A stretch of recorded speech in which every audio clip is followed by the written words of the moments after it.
all of these candidates are trying to find out how to make themselves stand out in a very crowded field. They've seen tropical storm force winds coming off of the lake, but it is still smoky and you can still hear those fire alarms. This is what the old plan looks like, but recently the project team decided to change the route by a couple of miles. Earlier this week it looked like Clemson fans had just taken over New Orleans, but yesterday and today those LSU fans made their way to the Big Easy. He said it's been a problem for years, and Charleston County officials agree. You cannot keep going on 52 because that is where we still have this overturned tractor trailer. So let me get behind the camera and show you what we're looking at. The biggest and most important part of this project is fixing the interchange of I-526 and I-26. This week has been full of big news about COVID-19 vaccines, but the reality is it could be a while before the average South Carolinian gets the vaccine. When students enter the building, they will walk up to these spots, which allow for social distancing, and a thermal imaging camera will check their temperature. An antiviral drug has shown great promise in speeding up the recovery time for COVID-19 patients in South Carolina and around the world. But our Abby O'Brien found out some Low-Country doctors say the demand for remdesivir is much higher than what they have.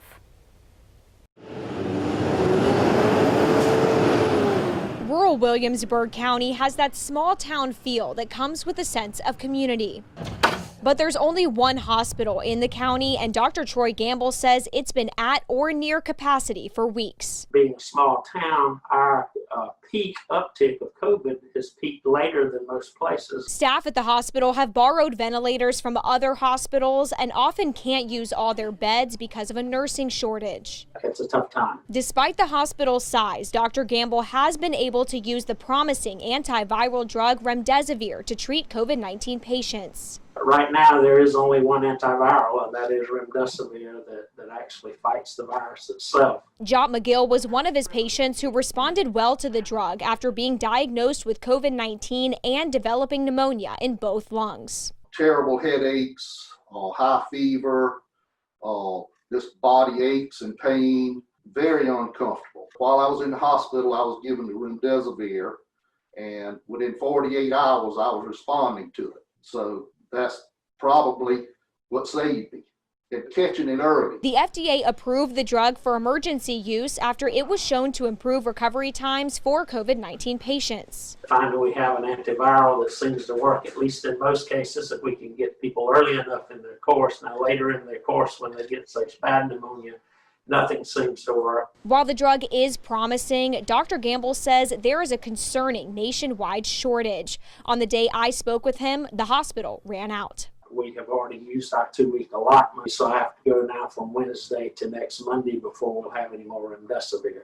And that becomes critical when you have people that you need to, the earlier they get it, the better they do. The South Carolina Department of Health and Environmental Control manages the distribution of remdesivir. The latest numbers show DHEC has given out nearly 3,000 treatment courses around the state.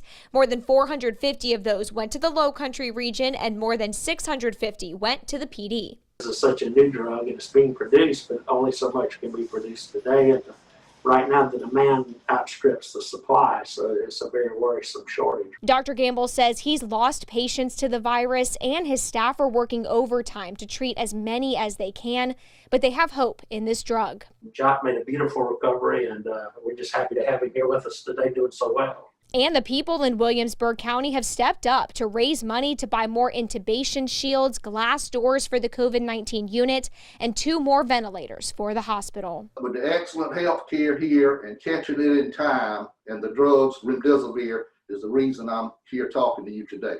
I spoke with doctors at other hospitals around our area to find out how they're using the drug. We know MUSC is using it, and doctors at Roper St. Francis Healthcare say while there is a nationwide shortage, they've had enough on hand to treat patients who need it. DHEC is also working with hospitals around our state to get accurate data on patient outcomes after using remdesivir. Reporting in Williamsburg County, Abby O'Brien, Live 5 News. A Low-Country nonprofit housing organization has faced setbacks during the pandemic. Abby O'Brien found out how Charleston's Habitat for Humanity has adapted to those challenges and brought hope to some excited future homeowners.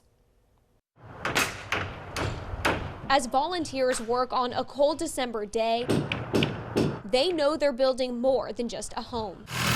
For single mom Olga Brown, this will be a dream for her and her kids. The happiness just to know that it's getting closer and closer, even though with COVID and everything going on, it's a blessing. It's a blessing. When she applied for a home through Habitat for Humanity, she never thought she would be selected. And then when I got the letter back in the mail, I was like, oh my God, it's about to happen. So it's been really, really good. But there have been setbacks.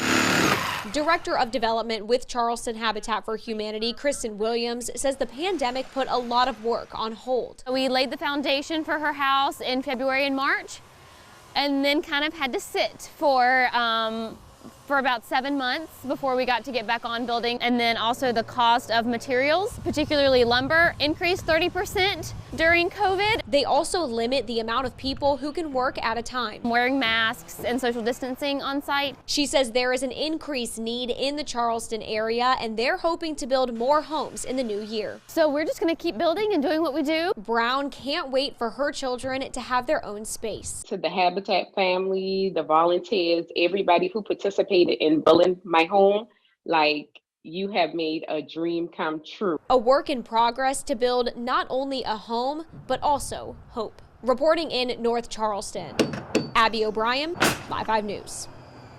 Now staff hope the home will be done in the spring. A new organization is giving Lowcountry veterans a new sense of purpose. Abby O'Brien found out how the Charleston Warriors sled hockey team is helping some of our most vulnerable veterans. At the Carolina Ice Palace, there is a team that knows a lot about camaraderie. Well, I spent 6 years in the Air Force right out of high school. I spent 6.5 years in the world's greatest Navy. I was in the Navy for 6 years. And my brother kind of talked me into going back in the Army Reserve. Founder of Charleston Warriors sled hockey, Mark Fountain, spent most of his life in the military. I found myself being retired from the military due to injury and illness, going through a lot of what other veterans do as far as trying to figure out who I was going into a world I more or less wasn't prepared for. Getting involved in Warriors hockey gave him a new sense of purpose. It helped me immensely, and I've seen what it's done for other folks. While teaching others how to use the sled is challenging, learning is perhaps more difficult. Today was my first day on the sled, and I tell you, it's definitely a different experience.